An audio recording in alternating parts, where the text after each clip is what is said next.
നമസ്കാരം.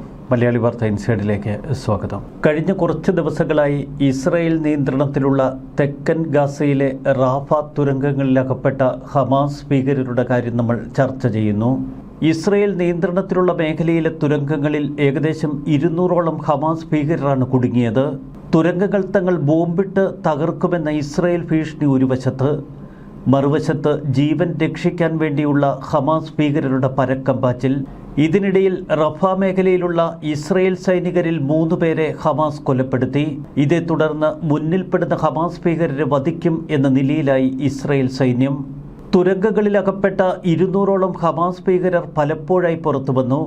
അവരിൽ 3 പേരെ ഇക്കഴിഞ്ഞ ദിവസം ഇസ്രായേൽ സേന വെടിവെച്ച് കൊലപ്പെടുത്തി. 2 വ്യത്യസ്ത സ്ഥലങ്ങളിലെ തുരങ്കങ്ങളിൽ നിന്ന് വെള്ളിയാഴ്ച 15ഓളം ഹമാസ് ഭീകരർ പുറത്തിറങ്ങി. ഇവർ രക്ഷപ്പെടാൻ ശ്രമിക്കുന്നതിനിടയിൽ 6ഓളം ഭീകരരെ ഇസ്രായേൽ വെടിവെച്ച് കൊലപ്പെടുത്തി. ഇസ്രായേൽ വ്യോമസേനയാണ് 6 ഭീകരരെ കൊലപ്പെടുത്തിയത്. ആക്രമണങ്ങളുടെ വീഡിയോ IDF പങ്കുവച്ചു. കീഴടങ്ങിയ 5 ഹമാസ് പ്രവർത്തകരെ നഹൽ ബ്രിഗേഡിന്റെ സൈന്യം പിടികൂടി.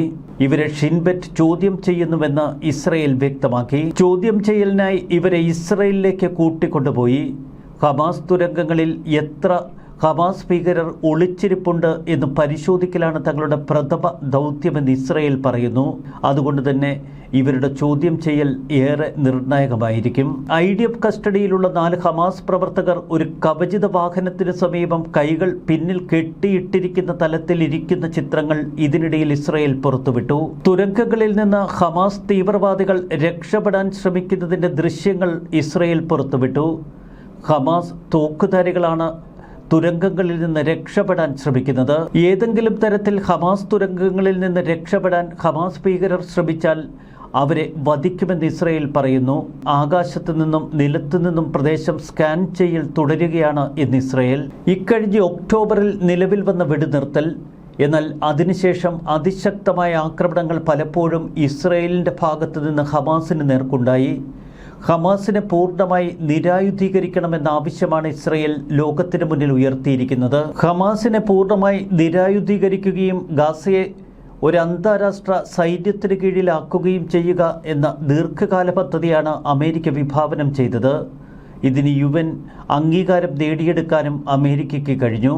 എന്നാൽ വെടിനിർത്തൽ പ്രാബല്യത്തിൽ വന്നതിന് ശേഷം ഇസ്രായേൽ പ്രതിരോധ സേനാ സൈനികർ ആവർത്തിച്ച് ആക്രമിക്കപ്പെട്ടുവെന്നാണ് ഇസ്രായേൽ പറയുന്നത്. ഇതിനു മറുപടിയായി ഇസ്രായേൽ ഹമാസ് ലക്ഷ്യങ്ങളിൽ തുടരാക്രമണങ്ങൾ നടത്തുന്നു. ഇനിയും 3 ഇസ്രായേലി ബന്ദികളുടെ മൃതദേഹങ്ങൾ വിട്ടുകൊടുക്കാനുണ്ട് ഹമാസ്. അതുകൊണ്ട് തന്നെ ആക്രമണങ്ങൾ തുടരുമെന്ന് ഇസ്രായേൽ വ്യക്തമാക്കി.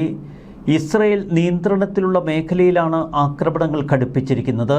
വെടിനിർത്തൽ പ്രാബല്യത്തിൽ വന്നതിന് തൊട്ടുപിന്നാലെ റഫ മേഖലയിൽ കുടുങ്ങിയ തീവ്രവാദികൾ, അവർ നടത്തിയ ആക്രമണങ്ങളിൽ ഇസ്രായേൽ സൈനികർ കൊല്ലപ്പെട്ടതോടെ പക ഇരട്ടിയായി.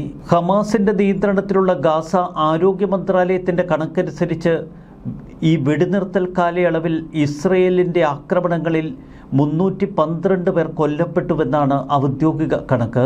ഒക്ടോബറിൽ നിലവിൽ വന്ന വെടിനിർത്തൽ ധാരണ പ്രകാരം ഗസയെ വേർതിരിക്കുന്ന യെല്ലോ ലൈൻ എന്ന് വിളിക്കപ്പെടുന്ന അതിർത്തി മേഖല, ഇസ്രായേലിന്റെ നിയന്ത്രണത്തിലുള്ളത് യെല്ലോ ലൈന് ഇപ്പുറമുള്ള ഭാഗം. ഇസ്രായേൽ നിയന്ത്രണത്തിലുള്ള റഫ പ്രദേശത്തെ തുരങ്കങ്ങളിൽ ഡസൻ കണക്കിന് ഹമാസ് പ്രവർത്തകർ കുടുങ്ങി. ഇതോടെ ഹമാസ് വലിയ സമ്മർദ്ദമാണ് നേരിട്ടത്. അവരെ ജീവനോടെ രക്ഷപ്പെടുത്താനുള്ള എല്ലാ ശ്രമങ്ങളും പാളുന്നു എന്നതാണ് ഇപ്പോഴത്തെ സംഭവ വികാസങ്ങൾ. ഗസയിലെ ഹമാസ് ഭീകരർക്ക് ഹമാസിന്റെ നിയന്ത്രണങ്ങളിലുള്ള പ്രദേശങ്ങളിലേക്ക് സുരക്ഷിതമായി മടങ്ങാൻ അനുവദിക്കണമെന്ന് നേരത്തെ അമേരിക്ക ഇസ്രായേലിനോട് ആവശ്യപ്പെട്ടിരുന്നു. അതിശക്തമായ സമ്മർദ്ദം ഇസ്രായേലിന് മേൽ അമേരിക്ക ചെലുത്തുന്നു എങ്കിലും ഇസ്രായേൽ ഒരുവിധ വിട്ടുവീഴ്ചയ്ക്കുമില്ല. പ്രദേശത്തെ ശേഷിക്കുന്ന ഭൂഗർഭാറകൾ നശിപ്പിക്കേണ്ടതുണ്ട്. അറയിൽ വസിക്കുന്ന തീവ്രവാദികളെ ഇല്ലാതാക്കുമെന്ന ശപഥത്തിലാണ് ഇപ്പോഴും ഇസ്രായേൽ.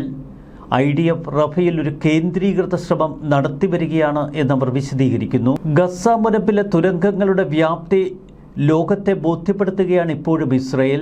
കഴിഞ്ഞ 11 വർഷത്തിനിടയിൽ ഭൂരിഭാഗം സമയവും ലഫ്റ്റനന്റ് ഹദർ ഗോൾഡിന്റെ ഭൗതികാവശിഷ്ടങ്ങൾ സൂക്ഷിച്ചതായി പറയുന്ന ഒരു പ്രധാന ഹമാസ് തുരങ്കത്തിന്റെ ദൃശ്യങ്ങൾ ഇസ്രായേൽ പുറത്തുവിട്ടിരിക്കുന്നു. ഒരു പതിറ്റാണ്ട് കാലഘട്ടം ഗോൾഡിന്റെ ഭൗതികാവശിഷ്ടങ്ങൾ കണ്ടെത്തുന്നതിനായി ഡസൻ കണക്കിന് ഉദ്യമങ്ങളാണ് ഇസ്രായേൽ നടത്തിയത്. എന്നാൽ എല്ലാം പരാജയപ്പെട്ടു. അദ്ദേഹത്തെ എവിടെയാണ് അടക്കം ചെയ്തിരിക്കുന്നത് എന്ന് ഇസ്രയേലിന് തിരിച്ചറിയാൻ കഴിഞ്ഞില്ല. ഇപ്പോഴിതാ ഇസ്രയേൽ ആ തുരങ്കത്തെക്കുറിച്ചുള്ള വെളിപ്പെടുത്തലുകൾ നടത്തുന്നു. ഗസയിലെ ഒരു പ്രദേശമായ റഫയിലെ ഒരു തുരങ്കത്തിൽ നിന്നാണ് ഈ മൃതദേഹം ഒടുവിൽ കണ്ടെടുത്തത്. നവംബർ 9 ഹമാസ് ഗോൾഡിന്റെ ഭൗതികാവശിഷ്ടങ്ങൾ ഇസ്രയേലിന് തിരികെ നൽകി. കഴിഞ്ഞ ഒരു വർഷമായി പ്രദേശത്ത് ഇസ്രയേൽ തെരച്ചിൽ തുടരുന്നുവെങ്കിലും 2014 ഗസ യുദ്ധത്തിൽ റാഫയിൽ പോരാടിക്കൊല്ലപ്പെട്ട ഗോൾഡിനെ അടക്കം ചെയ്ത കൃത്യമായ സ്ഥലത്തെക്കുറിച്ച് അവർക്ക് ഇന്റലിജൻസ് വിവരങ്ങൾ ഉണ്ടായിരുന്നില്ല. വ്യാഴാഴ്ച പ്രസിദ്ധീകരിച്ച ദൃശ്യങ്ങളിൽ ഗോൾഡിന്റെ ഭൗതികാവശിഷ്ടങ്ങൾ സൂക്ഷിച്ചിരുന്ന തുരങ്കം ഇസ്രയേൽ ലോകത്തിന് കാട്ടിക്കൊടുത്തു. ഇസ്രയേൽ സൈന്യം ഇതുവരെ കണ്ടെത്തിയതിൽ വെച്ച് ഏറ്റവും പ്രധാനപ്പെട്ടതും അതിസങ്കീർണവുമായ ഒരു തുരങ്കമാണിത്. ഇത് ജനവാസ മാനുഷിക മേഖലകൾക്കിടയിലൂടെ കടന്നുപോകുന്നു. സൈന്യത്തിൻ്റെ കണക്കനുസരിച്ച് 7 കിലോമീറ്ററിലധികം വ്യാപിച്ചു കിടക്കുന്ന തുരങ്കം. ഏകദേശം 25 മീറ്റർ താഴ്ചയിലാണ് ഈ തുരങ്കം നിർമ്മിച്ചിരിക്കുന്നത്.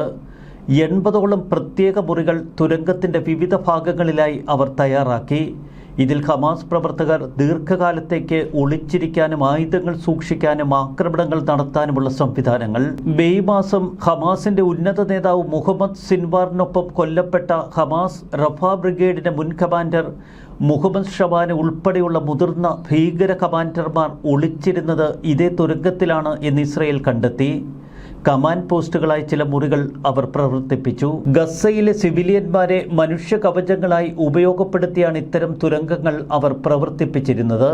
ഈജിപ്ഷ്യൻ അതിർത്തിക്ക് സമീപമുള്ള മനുഷ്യർ തിങ്ങിപ്പാർക്കുന്ന മേഖലകൾക്കടിയിലാണ് ഇവർ ഈ തുരങ്കം സൃഷ്ടിച്ചത്. ഫിലാഡൽഫി ഇടനാഴിക്ക് സമീപമുള്ള ജനസാന്ദ്രതയുള്ള ഒരു റെസിഡൻഷ്യൽ പരിസരത്തിലാണ് ഈ തുരങ്കം. പള്ളികൾ, ക്ലിനിക്കുകൾ, കിൻഡർ ഗാർഡനുകൾ, സ്കൂളുകൾ എന്നിവയുൾപ്പെടെ സെൻസിറ്റീവ് സിവിലിയൻ പ്രദേശങ്ങൾക്ക് താഴെയാണ് ഇത് സൃഷ്ടിച്ചത്. ഒരു വശത്ത് ഗസ മുനമ്പിലെ ഇസ്രയേൽ നിയന്ത്രിത മേഖലയിൽ അതിശക്തമായ തിരച്ചിലുകളും ആ മേഖലകളിലുള്ള തുരങ്കങ്ങൾ നശിപ്പിക്കുന്ന ജോലി തുടരുകയുമാണ് ഇസ്രയേൽ. മറുവശത്ത് ലെബനനിലെ ഹമാസ് കേന്ദ്രങ്ങൾക്ക് നേരെ ഇസ്രയേൽ ആക്രമണങ്ങൾ തുടരുന്നു. പലസ്തീൻ അഭയാർത്ഥികൾ എന്ന പേരിൽ ലെബനന്റെ ചില ഭാഗങ്ങളിൽ ഹമാസുകാർ തിങ്ങിപ്പാർക്കുന്ന ദൃശ്യങ്ങൾ ഇക്കഴിഞ്ഞ ദിവസം ഇസ്രയേൽ പുറത്തുവിട്ടു.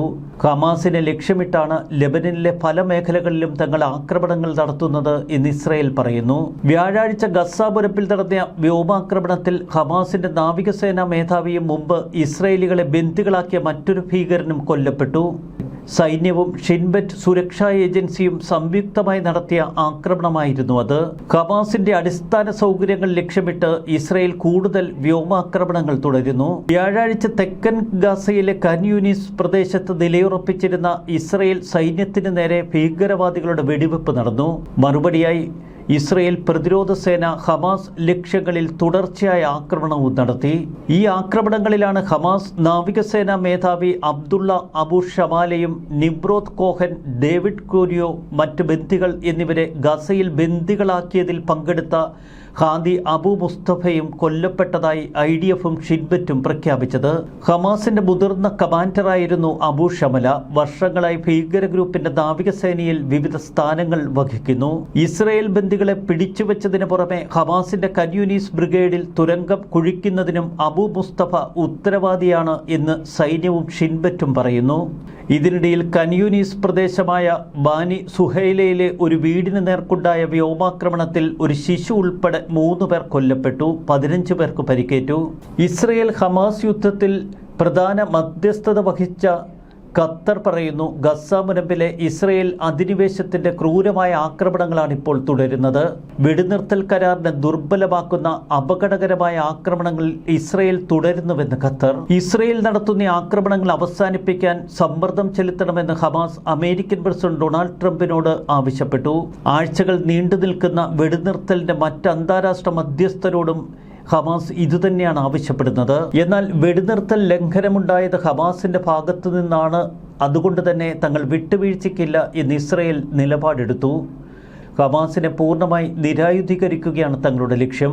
വെടിനിർത്തൽ നിലനിൽക്കുമ്പോഴും ഇസ്രയേൽ നിയന്ത്രണത്തിലുള്ള മേഖലകളിൽ അതിശക്തി ആക്രമണങ്ങൾ തുടരുകയാണ് ഇസ്രയേൽ. തുരങ്കങ്ങളിൽ അകപ്പെട്ട ഹമാസ് ഭീകരരെ ഒന്നൊന്നായി വധിക്കുന്ന ഇസ്രയേലിന്റെ നീക്കങ്ങളാണ് ലോകം കാണുന്നത്. ന്യൂസ് ഡെസ്ക് മലയാളി വാർത്ത ഇൻസൈറ്റ്.